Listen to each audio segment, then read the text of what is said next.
It feels like the end of the world, the quiet kind, the kind that seeps into your chest and sits there. Every generation stands at the edge of its own disaster. Every era is convinced the ground has finally given up. Fires burn, systems shake, messages go unanswered, and sleep comes apart at the seams. Fear grows familiar, grief learns your name, and waiting becomes a lifestyle. Tomorrow shows up anyway, annoyingly, unimpressed by your despair, dragging the sun with it whether you asked or not.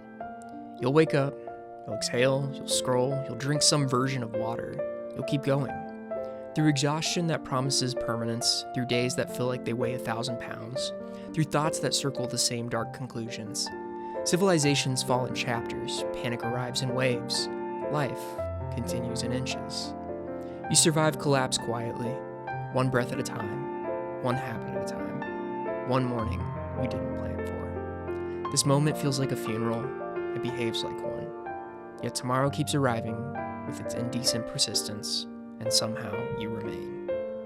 You'll live. The world keeps showing us how fragile it is in real time, in footage that never stops refreshing, and numbers that climb faster than we can emotionally process, and wars that last longer than our attention spans. In Ukraine, entire cities have been ground down into rubble for years now, generation-defining destruction normalized into daily scroll filler, while families learn the sound of air raid sirens the way other families learn school bells. In Gaza, neighborhoods vanish between headlines, histories erased faster than they can be mourned. In Sudan, a humanitarian catastrophe unfolds with barely a whisper from the global stage. Millions displaced while the world argues about everything else. Political systems fracture as mistrust hardens into identity. Elections turn into existential threats instead of civic rituals, and public discourse collapses into accusation and spectacle. At the same time, the planet itself begins to behave like something wounded. Record-breaking heat waves stretch across continents, oceans warm and bleach coral reefs into underwater graveyards. Droughts swallow farmland while floods erase towns in a single night. The Amazon rainforest burns and shrinks year after year as if the lungs of the planet are being quietly punctured, while ice retreats at both poles as though the world is slowly forgetting how to stay cold. Species vanish without ceremony, insects disappear from windshields, birds migrate to places they were never meant to survive, and extinction stops sounding like a distant future and starts sounding like a scheduling problem that keeps getting moved closer. Where the world narrows at the global scale, it also fractures at the personal one.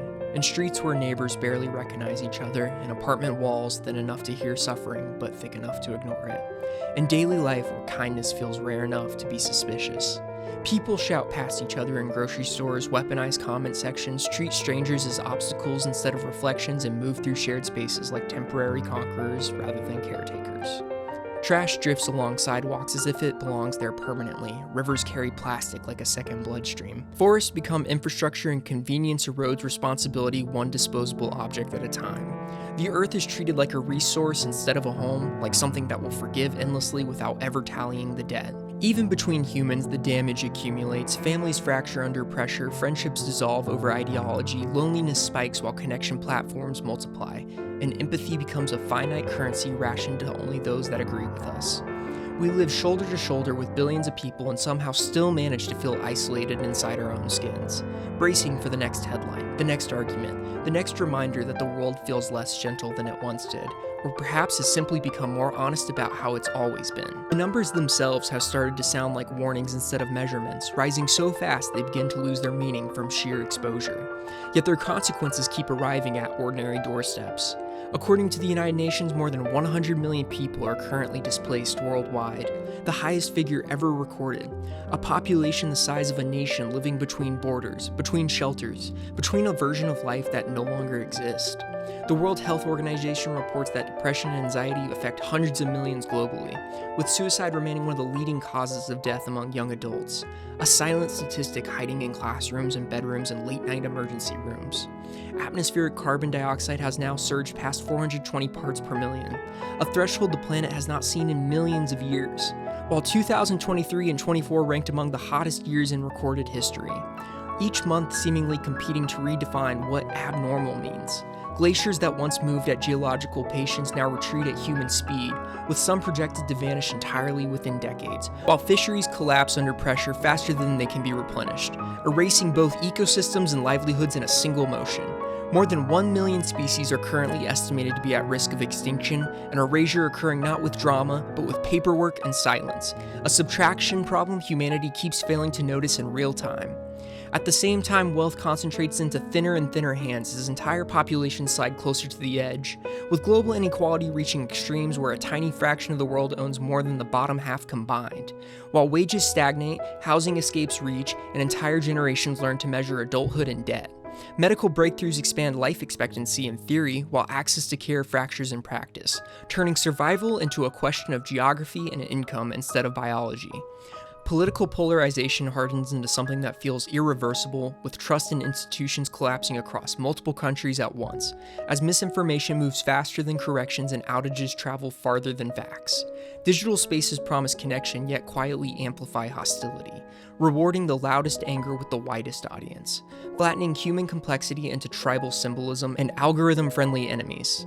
Even disaster itself begins to stack, with wildfires overlapping hurricane seasons, heat waves colliding with power failures, floods interrupted by drought warnings, emergencies no longer spaced out but layered atop one another as if the planet has run out of patience with recovery periods. And beneath all of it runs the quieter data, the kind that never trends. Shrinking attention spans, rising prescriptions, falling birth rates paired with growing despair, the psychological toil of living inside permanent crisis mode.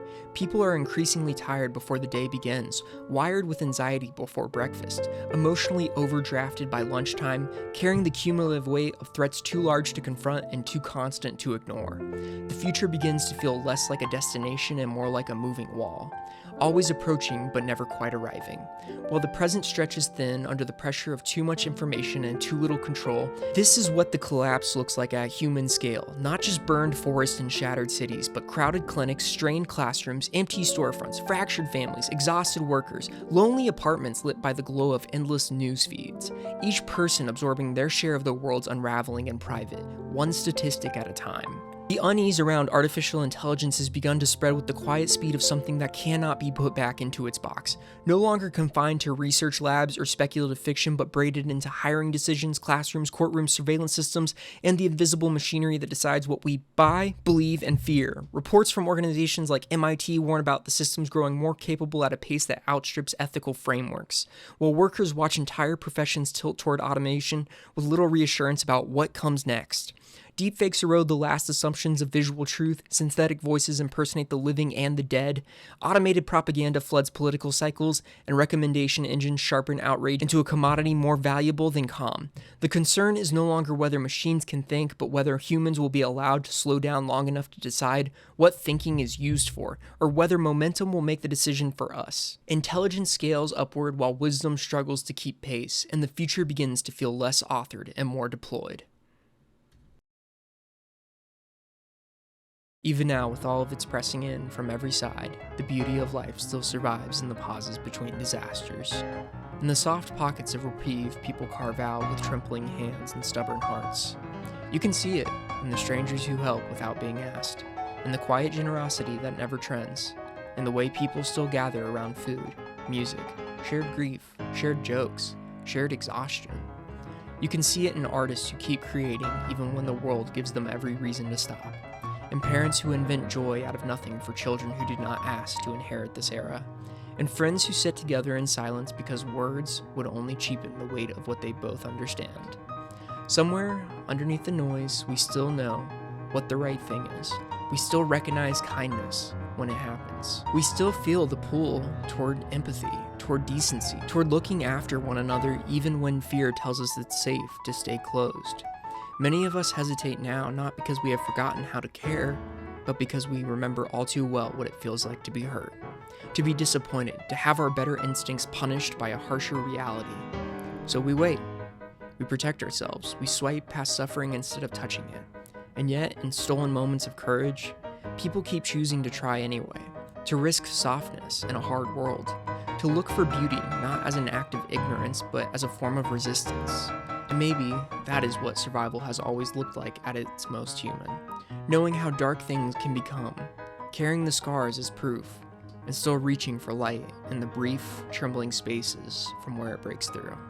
And when the noise finally quiets, when the screens dim, and the arguments lose their heat, what remains is smaller than the disasters ever were. A room, a breath, a body still warm with consequence. A name spoken softly by someone who means it. You were never meant to carry the whole collapsing sky on your shoulders. Only your small corner of it. Only the light weight of what is right in front of you. The world will keep staggering forward with or without your permission, bruised and burning and unfinished. But you are still here inside it, still capable of choosing gentleness in a place that profits from your fear. So go rest where you can, hold what is still real, say the kind thing before the clever one, let the day end without needing to solve it. Tomorrow will arrive whether you're ready or not, dragging the sun behind it like it always does. And when it does, so will you. You'll live. Peace out.